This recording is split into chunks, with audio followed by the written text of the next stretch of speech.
நல்லா ஆழமா புரிஞ்சுக்கோங்க.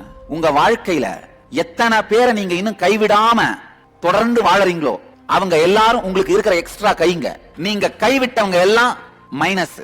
இது வாழ்க்கை கணக்கு. நல்லா போட்டுக்கோங்க. உங்க வாழ்க்கை லாபத்துல ஓடுதா நஷ்டத்துல ஓடுதான்னு எப்படி கணக்கு பண்றதுன்னா, நீங்க கைவிட்டவர்கள், இதுக்கு மேல இவரோட ஒன்னும் பண்ண முடியாது அப்படின்னு கைவிட்டவர்கள் நம்பர் எல்லாம் போடுங்க. எத்தனை பேர் கைவிடாம இன்னும் தொடர்ந்து அவங்களோட ஒர்க் பண்ணிட்டு இருக்கிற நம்பர் எல்லாம் போடுங்க. அதாவது நீங்கள் கைவிட்டவர்கள் பட்டியல், கைவிடாதவர்கள் பட்டியல். முதல்ல உங்களை எந்த பட்டியல சேர்ப்பீங்க நீங்க, அதை முதல்ல சேருங்க. அதுக்கப்புறம் கைவிட்டவர்கள் பட்டியல், கைவிடாதவர்கள் பட்டியல், அதை பாருங்க.